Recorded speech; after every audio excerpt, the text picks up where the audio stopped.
Welcome to our lecture on the elements of financial statements.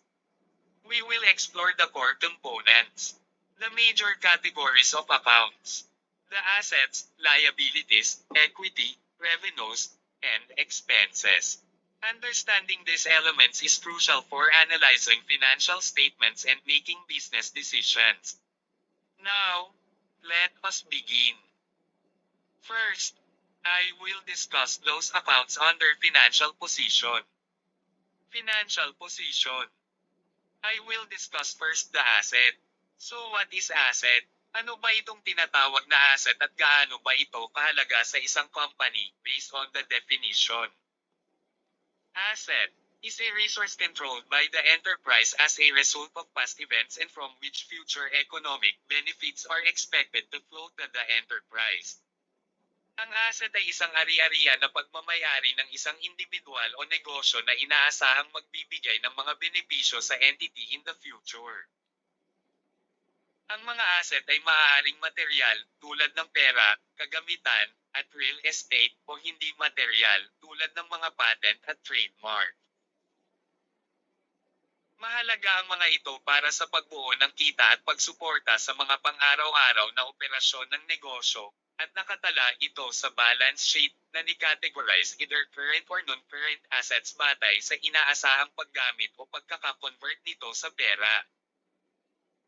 Ang tamang pamamahala ng asset ay susi sa pagpapanatili ng financial health ng entity at pagtupad ng mga layunin ng negosyo. Next is, what is liability? So ano ba itong tinatawag na liability? Liability is a present obligation of the enterprise arising from past events, the settlement of which is expected to result in an outflow from the enterprise of resources embodying economic benefits. Ang liability ay ang obligasyon o pananagutan ng isang individual o ng entity na dapat bayaran o tugunan in the future. Ito ay maaaring pagkakautang sa pera tulad ng utang sa bangko o sa mga supplier, o mga obligasyon tulad ng mga hindi pa nababayarang serbisyo o produkto. Ang mga liabilities ay kabilang sa balance sheet ng isang business at ni-categorize either current or non-current liabilities. Depende sa inaasahang period ng pagbabayad. Mahalaga ang tamang pag-monitor at pag-manage ng mga liabilities upang mapanatili ang financial health ng isang business at maiwasan ang financial problems. And of course, ito ang pangatlo, ang equity. What is meant by equity? Or, tinatawag din natin ito na capital. Equity is the residual interest in the assets of the enterprise after deducting all its liabilities. Ang equity sa accounting ay ang halaga ng pagmamayari ng mga owners ng business o shareholders matapos bawasan ang halaga ng lahat ng mga obligasyon o liabilities ng isang business. Ito din ay tinatawag na residual interest. Ito ay maaaring matukoy bilang ang netong halaga ng lahat ng ari-arian ng negosyo pagkatapos bawasan ang lahat ng utang. Sa ibang salita, ito ay ang natitirang halaga ng mga asset matapos bayaran ang lahat ng liabilities. So, madaling salita, ito na lang ang matitira sa owner if in case of liquidation. Financial performance. Ano-ano yung mga major categories ng accounts under financial performance? Na kung saan, dito natin masusukat kung kumita ba o hindi ang isang entity. First, I will discuss income. So, what is income? Income is increases in economic benefits during the accounting period in the form of inflows or enhancements of assets or decreases of liabilities that result in increases in equity, other than those related to contributions from equity participants.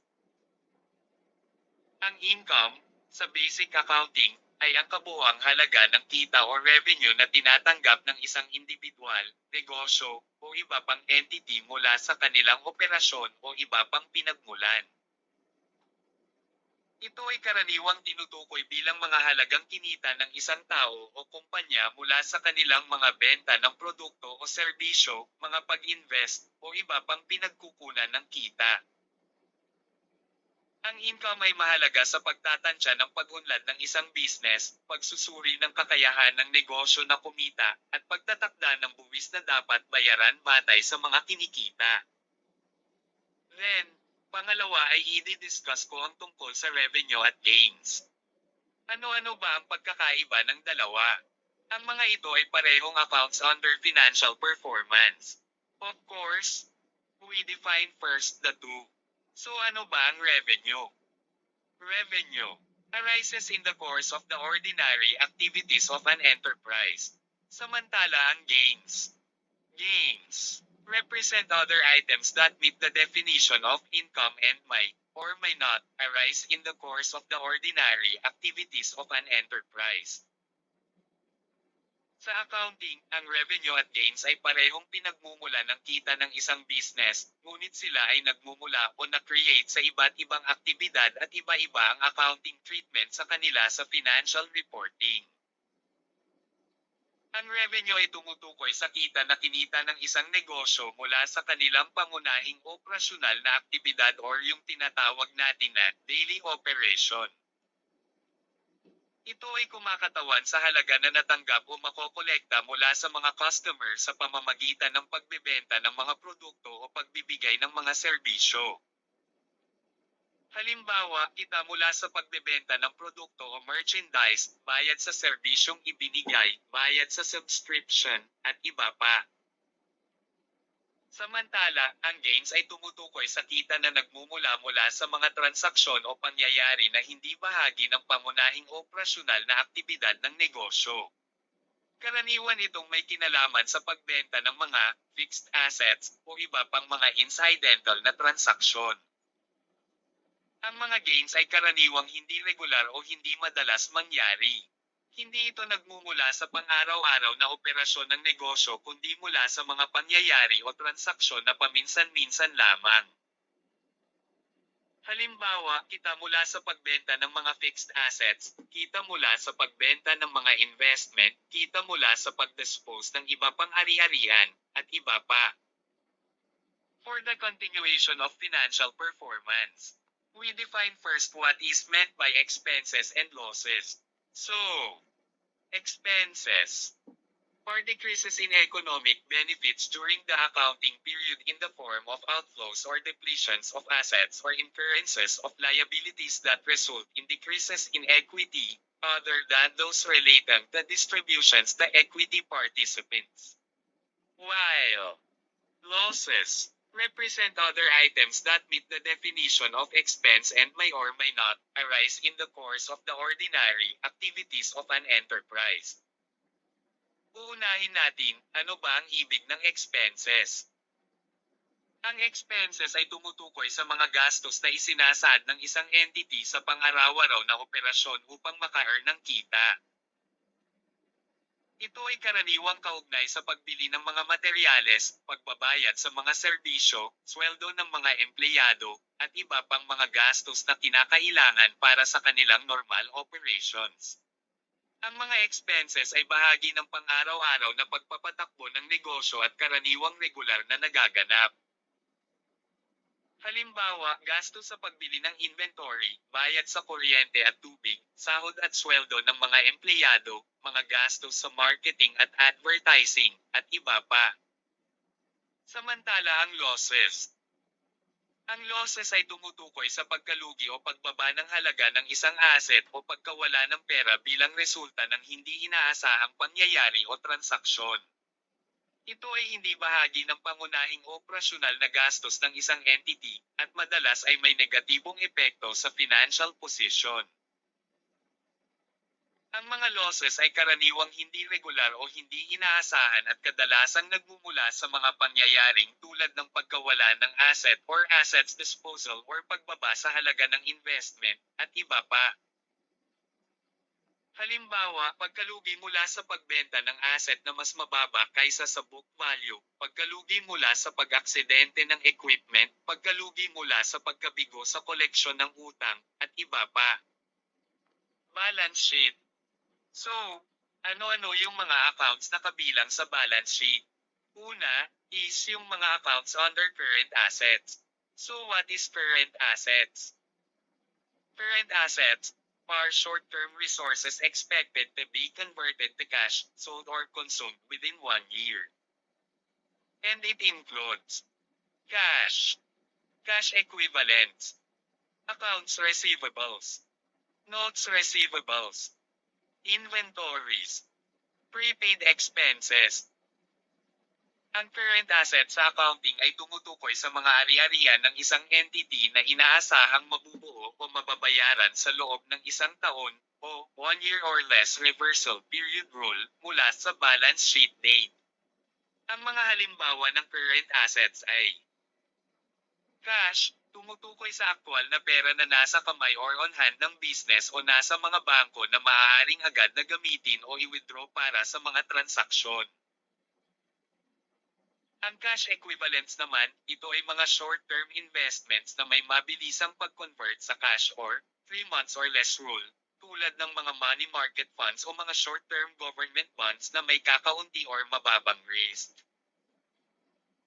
Ito namang accounts receivable, ito ay mga halaga na dapat na matanggap o ma-receive mula sa mga customer o kliyente dahil sa mga produkto o serbisyong ni-render ng entity, ngunit hindi pa nakokolekta.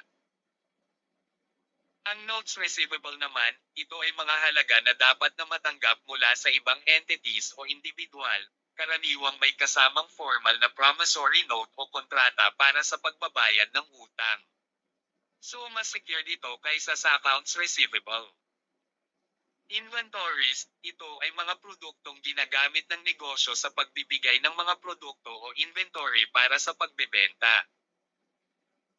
Kasama rito ang raw materials, work in progress, at finished goods para sa mga manufacturing entities, at finished goods naman para sa mga merchandising business. Ang mga finished goods ay sadyang nakaimbak para sa mga customer orders.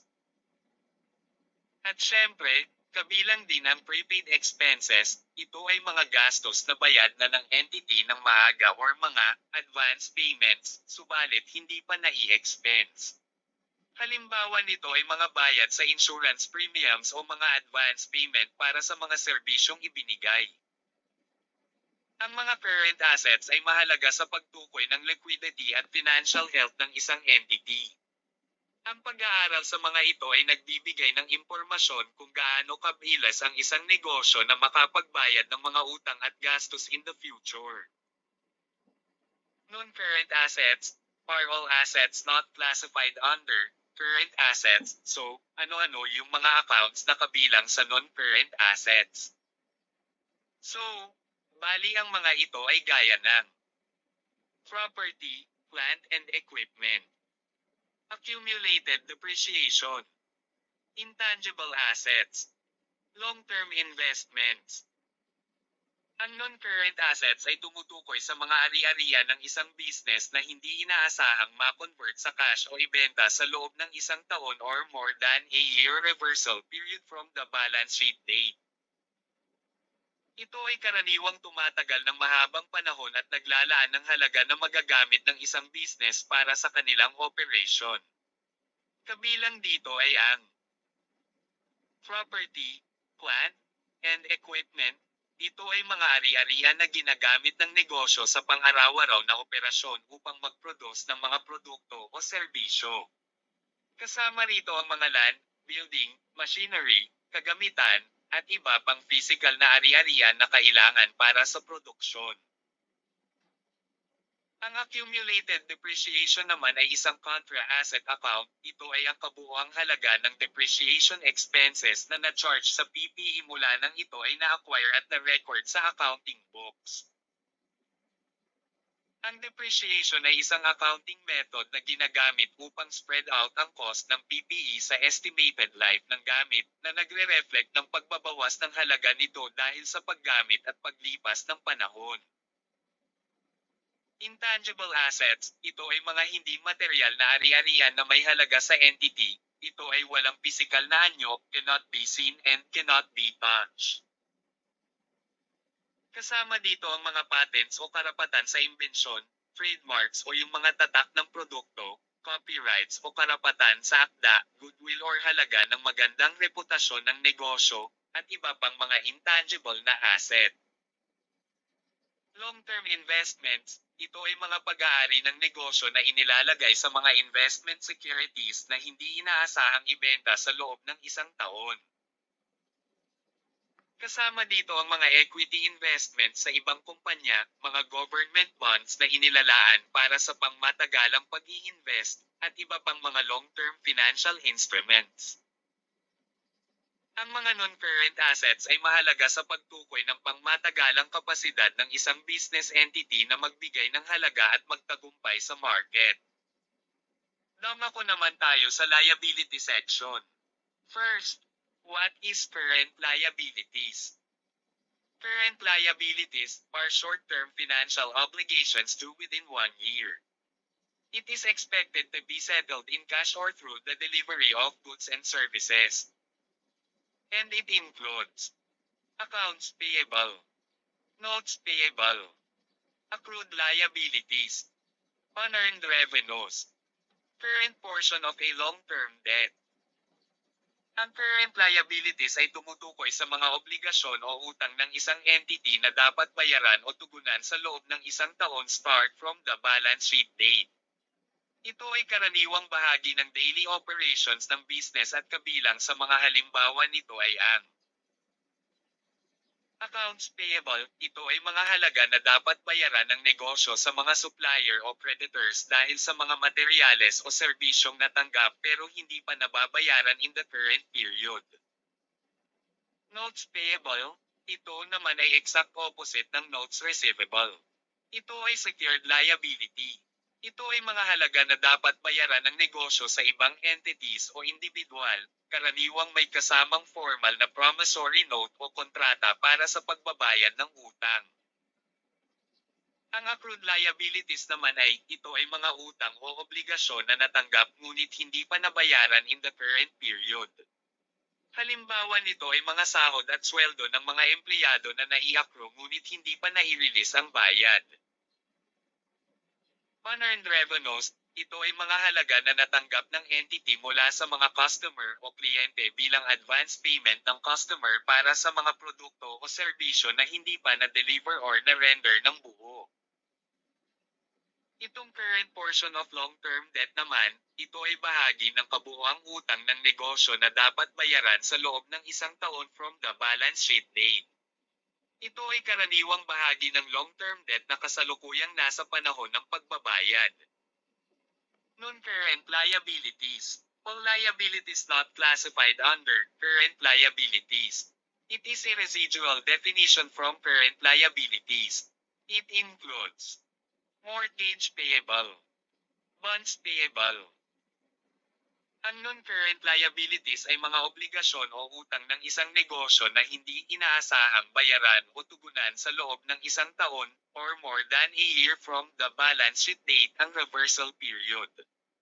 Ito ay karaniwang kabilang sa mga pangmatagalang obligation ng entity at kabilang dito ay ang mortgage payable. Ito ay isang uri ng utang na karaniwang ginagamit para sa pagbili ng real estate o property.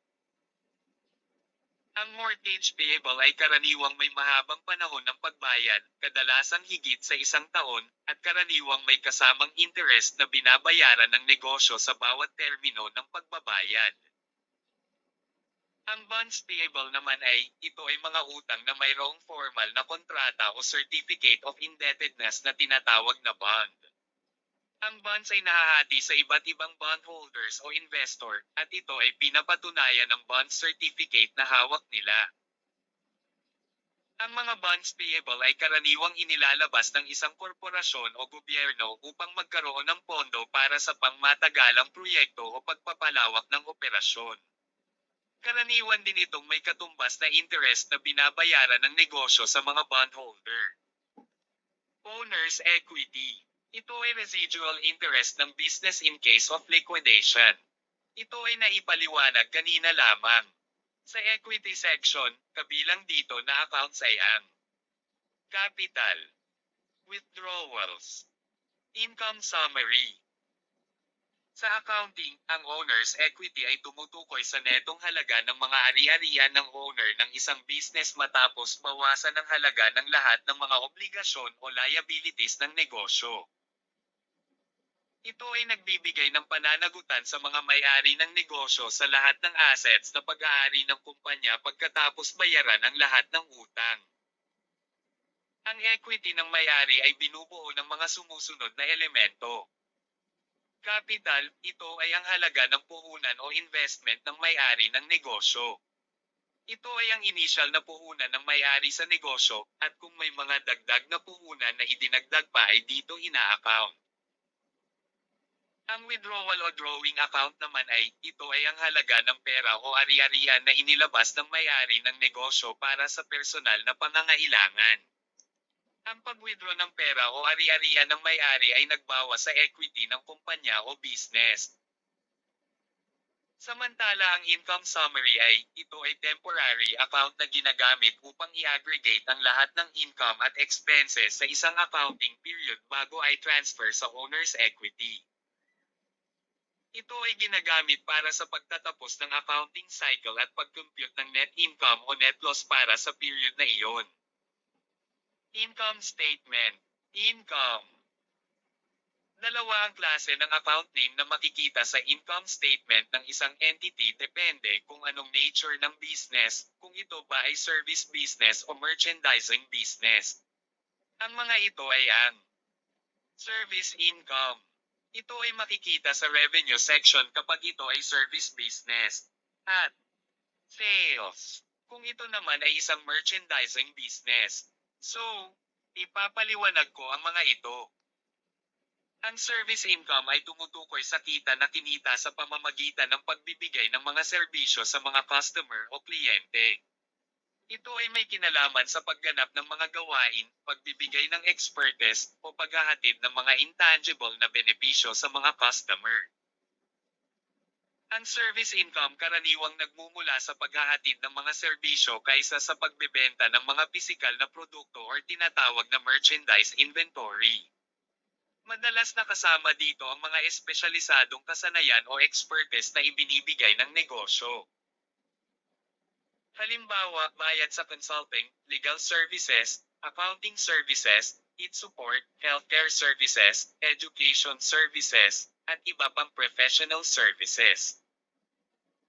Samantala, ang sales naman ay tumutukoy sa kita na nakukuha mula sa pagbebenta ng mga kalakal o produkto sa mga customer o kliyente. Ito ay may kinalaman sa paglipat ng pagmamayari ng mga tangible item o merchandise inventory sa buyer kapalit ng pera o iba pang anyo ng pagbabayad.